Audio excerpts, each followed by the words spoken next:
Number 3. Night of the Comet, 1984. This film was made for $700,000. Okay. It earned $14.4 million, and on its opening weekend, it came in at number 3 at the US box office. Okay, that's the good. film that opened at number 4 that same weekend, The Terminator. Roddy Piper, They're bringing the back professional memories, wrestler, let me know. plays a man named Sam Hell, who has to rescue a harem of fertile women from a fortress run by mutant humanoid frogs in a post-nuclear wasteland, while wearing an explosive chastity belt controlled by the government. That's the actual plot. What And this kind was of plot Piper's is- first leading role in a movie. Wait, who comes up with that idea? Today on Legends of Brit, born in the 2000s, very curious minds, gonna be checking out forgotten 80s post-apocalyptic movies. We're gonna be checking out 10 in this video, coming from the Sci-Fi Graveyards channel, a channel that I've only checked out one video from, and from what I'm aware, they mainly focus on sci-fi related, you know, compilations, movies, yeah, that kind of realm. And yeah, so far I'm loving diving into the world of movies from the past, especially the 80s. And when it comes to the world of sci-fi, it's still a genre that I'm yet to really dive into. From what I'm aware, this decade had some iconic, legendary sci-fi movies. If I'm not mistaken, The Terminator is in and amongst that. I could be wrong. You guys may correct me in the comments below, but nonetheless, I'm excited to dive into what kind of movies were going on during these times, and especially the ones that people forgot about, you know, and whether or not you did forget about these movies, I would love to know. Or maybe you're like me and, you know, you're not too familiar with any of these, and this may be your first time coming across it. Look, however this video resonates with you guys, let me know as we go throughout this video in the comments below. You guys know I love to know. But of course, look, with that being said, guys, enough of the jibber jabbering, and let's get straight into this video. Let's go! The 80s gave us Mad Max 2, The Terminator, Escape from New York. Everyone knows those. But the post-apocalyptic wave of that decade didn't stop at 3 films. It was a whole industry. Studios, indie producers, Canadian tax shelter operations, guys with a camera and a borrowed desert were all cranking out visions of the end of the world. Most of them just vanished, sank into the VHS bargain bin, and never came out. One film on this list had a script so good, it was named one of the 10 best unproduced screenplays in all of Hollywood. The writer had to buy it back with his own money rather than let a studio touch it. That story alone is worth sticking around for. I've put over 900 sci-fi films like these in a searchable database, link in the description. 10 forgotten 80s post-apocalyptic movies. Let's get into it. Number 10, DEF-CON 4, 1985. If you grew up renting movies in the 80s, you know what a great poster could do to you.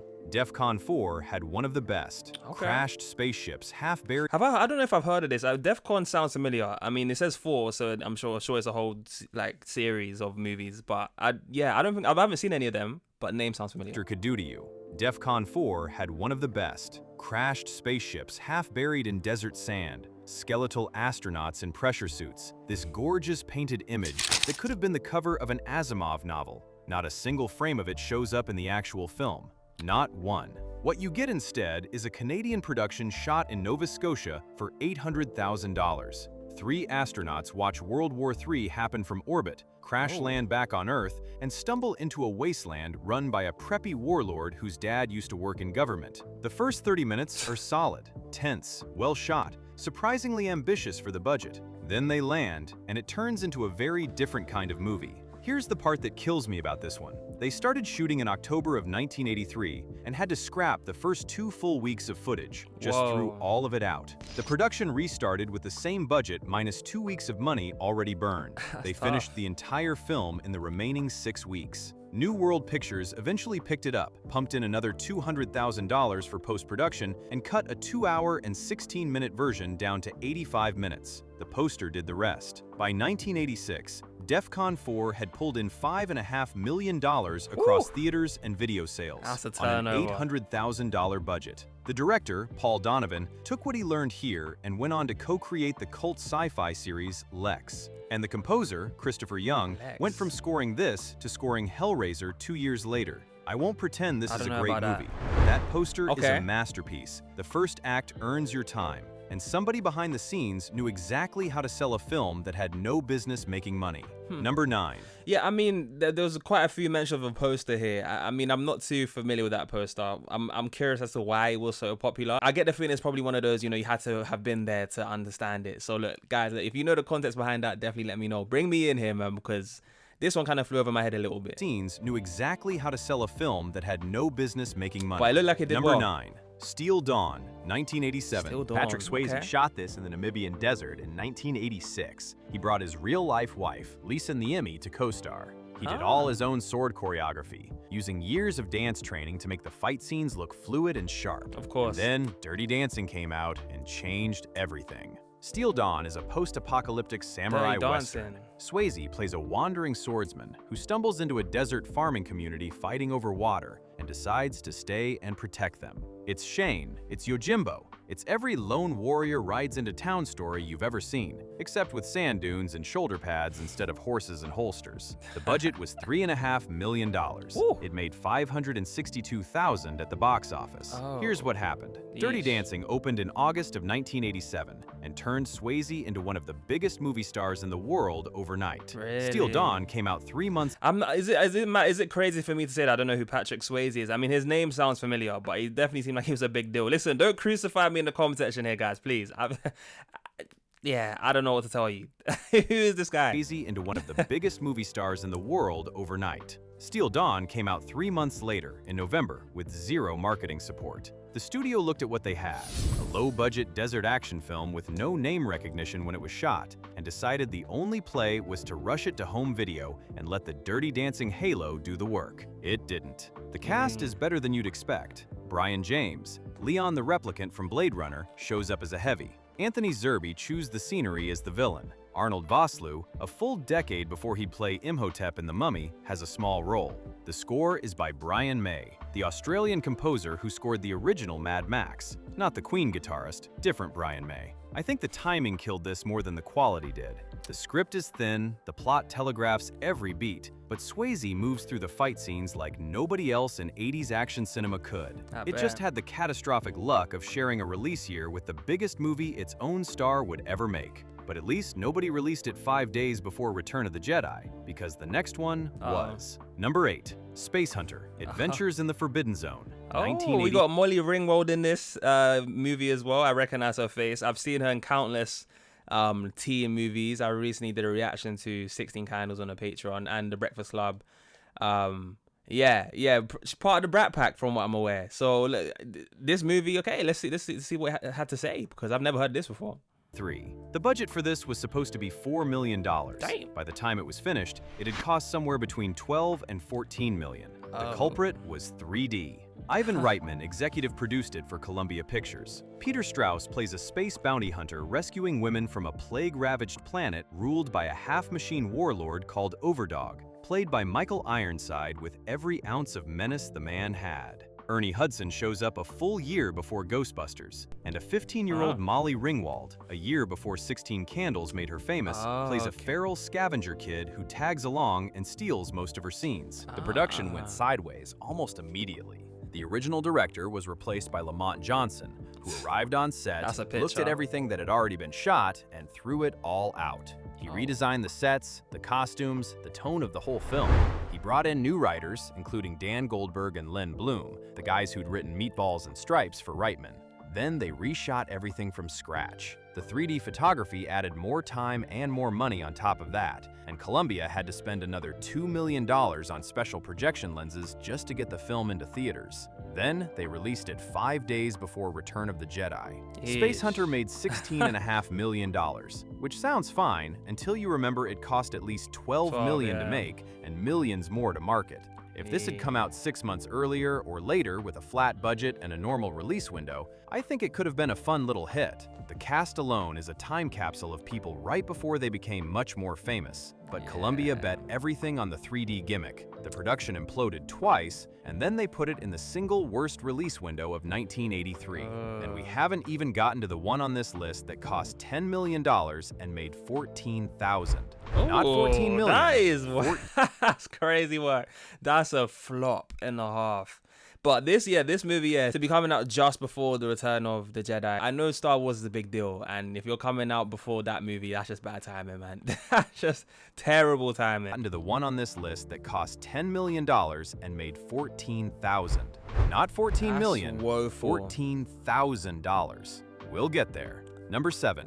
Radioactive Dreams, 1985. I like Two the kids name. spend 15 years locked in a nuclear fallout shelter with nothing to read but 1940s detective novels. When they finally climb out into the wasteland, they think they're hard-boiled private eyes. They dress like Sam Spade. They talk in tough guy one-liners. And the world they walk into has mutant cannibals, punk gangs, armed children, neon nightclubs, and a giant radioactive rat living in a sewer. This is Albert Pune's most personal film. Pune spent 2 decades as the king of low-budget genre cinema, turning out action movies and sci-fi at a pace that would have made Roger Corman sweat. But Radioactive Dreams is where you can see what he actually wanted to make when nobody was watching. It cost $3 million. He shot it in Hawaii and Mexico starting in March of 1984. Michael Dudikoff and John Stockwell star as the Bunker Kids, with George Kennedy in a supporting role because it was the mid-'80s and George Kennedy was contractually obligated to appear in everything. Really? De Laurentiis Entertainment Group picked it up for distribution. It reportedly earned a That's a joke, right? Why? I don't even know who this guy is, but why though? supporting role That's gonna because be it was inside the joke. mid-'80s and George Kennedy was contractually obligated to appear in everything. De Laurentiis Entertainment Group picked it up for distribution. It reportedly earned around $7 million worldwide, making it one of the few financial successes on this list, but almost nobody saw it in a theater. It found its audience on video store shelves, doing the same quiet work as the DEF-CON 4 tape one shelf over. Half the budget reportedly went to fog machines and neon lighting. Yikes. Every frame looks like it was shot inside a laser tag arena that somebody spilled a detective novel into. Pune didn't have money for sets, so he drowned everything in atmosphere instead. Pune died in November of 2022. When Amazon's Fallout series premiered in 2024, people started pointing back at this film because the tone is so close. The retro kitsch, the dark comedy, the pulp nostalgia smashed against nuclear horror. Pune got there 40 years earlier on a fraction of the budget. The movie ends with the two leads uniting the warring factions through a song and dance number. It shouldn't work. It does. Oh, wow. Number 6, Hell Comes to Frogtown, That's interesting. 1988. Roddy Piper, the professional wrestler, plays a man named Sam Hell, who has to... Guys, I'm so, like, most of these individuals I've never heard of before. Who's Roddy Piper? Like, I've only recognized 1 or 2 people, and I feel like these are some big names that you guys instantly recognize. But I'm telling you, like, my head has kind of been like scrambled trying to figure out who these people are and what and why it's a big deal. But listen, I'm sure if this is resonated with you guys, definitely let me know how and what parts are standing out for you guys so far.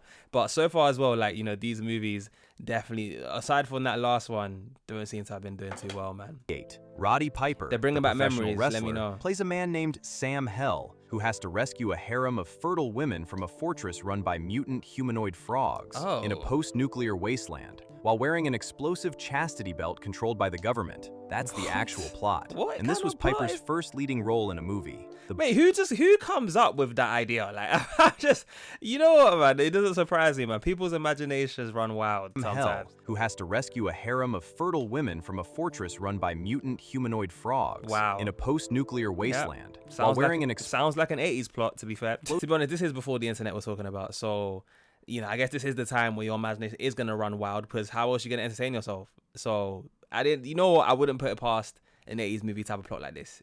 To be honest, I feel like I shouldn't be shocked, if you get what I'm trying to say. You know, and the craziest part about this kind of odd sounding plot, is I bet you it's probably a good movie as well. I don't know why, I just have the feeling. I bet you it's a great movie, and when I watch it, if I was to watch it, it would make sense.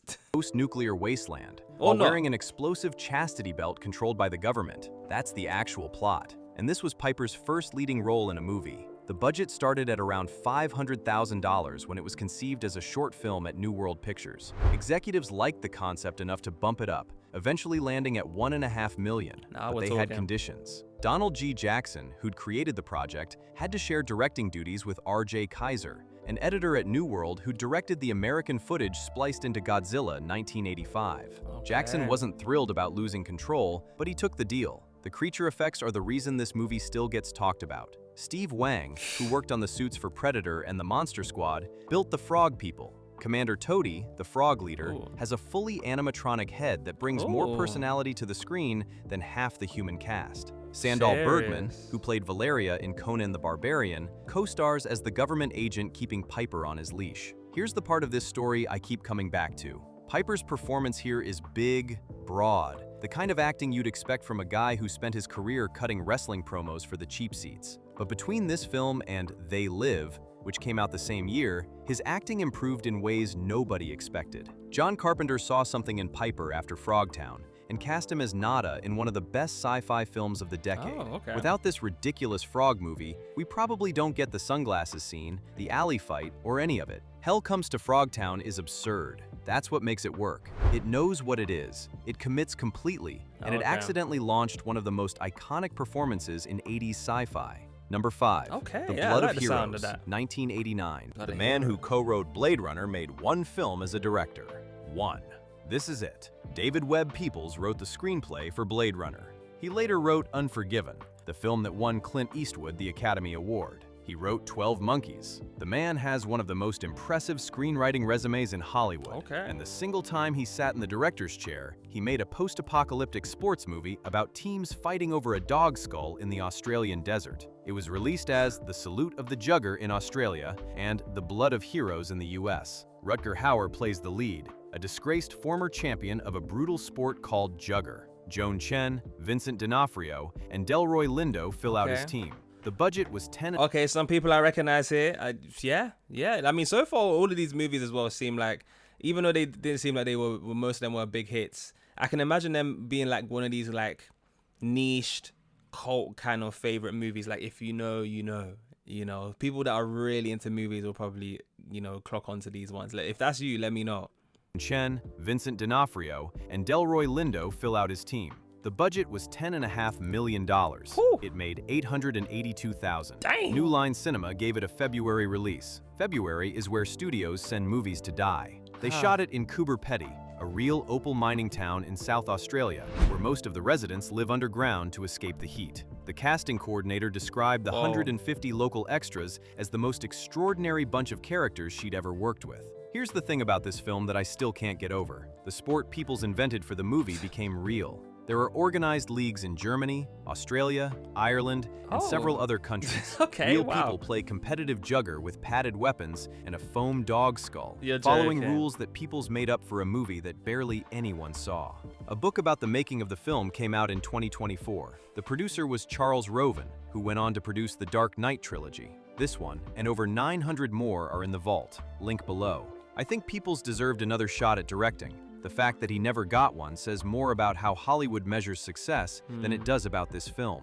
The next one is the one I mentioned at the top, the $10 million movie that made $14,000. Oh, we Number gotta 4, hear about this. Cherry 2000, 1987. Never Here heard. it is, $10 million budget, $14,000 at the box office. Not $14 million, yikes. $14,000. Yeah. Melanie Oof. Griffith stars as a post-apocalyptic bounty hunter called E. Johnson, hired to lead a lovesick businessman through a lawless desert wasteland to find a replacement for his malfunctioning android wife. It's Mad Max meets a Android. romantic comedy, with Griffith driving a red That's, Mustang through the ruins of the American Southwest, cracking one-liners and outfighting everyone she meets. This was a year before Working Girl turned Griffith into an Academy Award nominee. She was relatively unknown when this was shot, and by the time it finally came out, she'd moved so far past it that she's publicly called it her least favorite movie. She's also acknowledged the Really? cult following, which I think is fair. The supporting cast includes Lawrence I've seen that guy Fishburne, before. Brian James, Tim Thomerson, and Ben Johnson. The director was Steve DeJarnett. Remember that name, because he directed the #1 film on this list too. The screenplay was written by Michael Almereyda, who later directed a Hamlet adaptation starring Ethan Hawke. The score is by Basil Poledouris, the same composer behind RoboCop and Conan the Barbarian. Irvin Kershner, the director of The Empire Strikes Back, was originally attached to direct before DeJarnett replaced him right as production was about to begin. The film was completed in December of 1985. It sat on a shelf at Orion Pictures for over 2 years. The studio looked at the finished product, a film that was part action movie, part sci-fi, part romance, part comedy, and could not figure out who it was for. They quite a eventually bit. dumped it to video in early 1988 with almost no promotion. DeJarnett has said it was one of the hardest shoots of his life. I believe him, but the movie itself is better than its reputation, and Griffith is the reason. She takes a thin script and turns it into something you actually want to keep watching. Number 3, Yeah. Night of the Comet. Yeah, I mean, surely, if a movie has a budget of 10 million and it grosses like 14,000, surely that's got to be one of the biggest flops in the entire movie industry. Because That is wild. How it gets that bad? That's just like, you know, those people that'll be like, it can't get any worse than this, or it can't be that bad, surely, and then that's the result. Yeah, I think that's probably a lot worse than probably what a lot of people imagine. But I do love a movie, right, where even if it's good or bad, where like a particular actor stands out so much so that you can't help but like the movie because of just how good their performance was. And it seems like Pfeiffer Girl seems to have been one of those. I would love to know if any of you guys have seen these movies. If so, let me know what you think of them.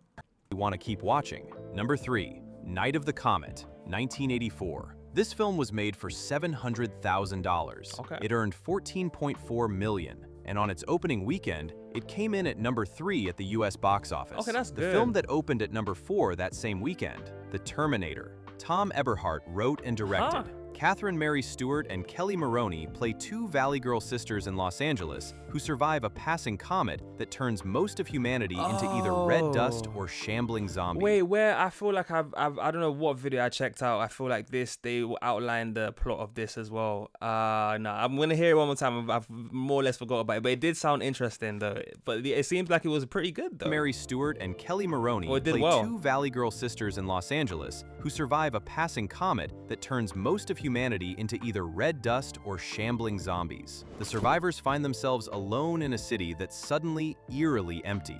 And at one point, the two sisters break into a deserted shopping mall and go on a spree while the world falls apart around them. Of course. If you think that sounds like Dawn of the Dead reimagined as a teen comedy, you're not wrong. Here's how they got the empty LA streets. They shot at sunrise on Christmas morning. No permits, no road closures, no crowd control. Just an empty city at the one time of year when nobody's outside. The cinematographer, Arthur Albert, was sharing a hotel room with the camera equipment and accidentally captured one of the film's best wide shots of the deserted skyline from his hotel window at dawn. Heather Langenkamp, who went on to play Nancy in A Nightmare on Elm Street, was the first choice for the role of Sam.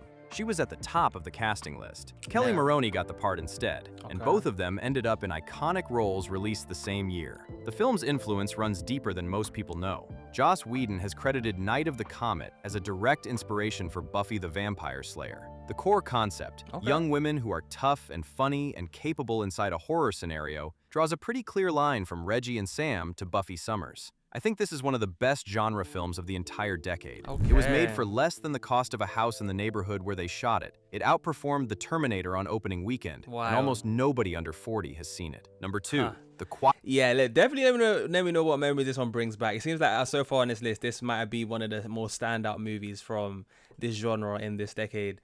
Yeah, it's a movie that intrigues me. I would like to kind of gauge this and see what it's all about. The Valley Girl accent is an accent that amuses me. Especially the more modern one now. I don't know what an 80s Valley Girl accent would have sounded like. I guess I would have to see it to find out. But the way they just sound, it's just so different. It's just, and yeah, I don't know. Listen, that's kind of a side point. Besides, anyway, it's kind of related, but not really.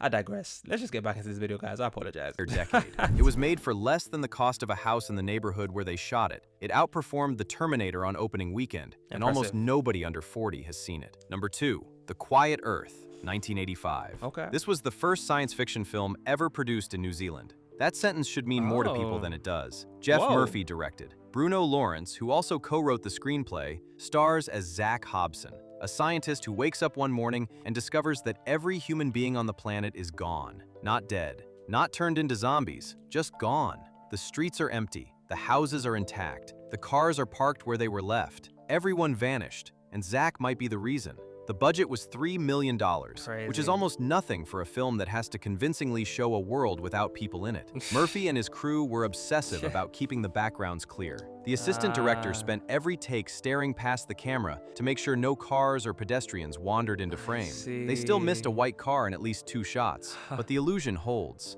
Auckland looks eerily abandoned in a way that bigger, more expensive films have struggled to pull off. Lawrence gives one of those performances that makes you forget you're watching a movie.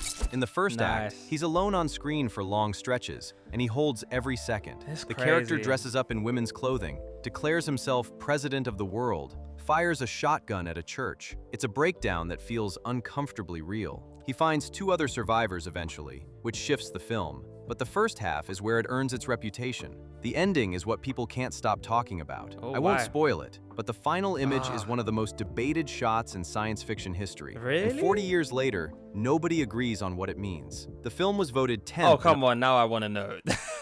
Like, now I got it. You can't just tease it like that and say you're not going to. I get no spoilers and stuff, but now I was so curious. And 40 years later, nobody agrees on what it means. Interesting. The film was Okay. voted 10th in a public poll of the greatest New Zealand films ever made. Murphy and Lawrence came out of a Hawke's Bay filmmaking collective. Murphy later moved to Hollywood. Lawrence passed away in 1995, and New Zealand's next major science fiction production wouldn't arrive for another 16 years when a guy named Peter Jackson started building Middle-earth. And then there's number one. Here we go. Number one. Miracle Mile, Okay. 1988. Never heard Here's of the this. script I mentioned at the beginning. Steve DeJarnett wrote it in 1978, right out of film school. He brought it to Warner Brothers. They loved it. They wanted to make it bigger, and they didn't want a first-time director behind the camera. The script sat in development for years, getting praised, going nowhere. In 1983, American Film Magazine named it one of the 10 best unproduced screenplays in Hollywood. Okay. So DeJarnett bought it back. $25,000 of his own money. Warner Brothers came back and offered $400,000 to buy it again. They wanted to use it as the centerpiece of Twilight Zone the movie, with one change. It would all turn out to be a dream. DeJarnett said no. He got independent financing from Hemdale and made it himself for $3.7 million. Anthony Edwards, best known then as Goose from Top Gun, plays a jazz musician who picks up a ringing payphone at a diner and hears a panicked voice telling him nuclear missiles are 70 minutes from impact. The rest unfolds in real time as he tries to find the woman he just fell in love with and get out of LA before the world ends. Tangerine Dream scored it. The entire film was shot at night on Wilshire Boulevard. Nicolas Cage, Sting, and Kurt Russell were all considered for the lead. The helicopter scene was shot on the same day the Twilight Zone helicopter accident trial was happening across town. It made $1.1 million against that $3.7 million budget. It died. I think it's one of the best post-apocalyptic films of the entire decade. DeJarnett also directed Cherry 2000,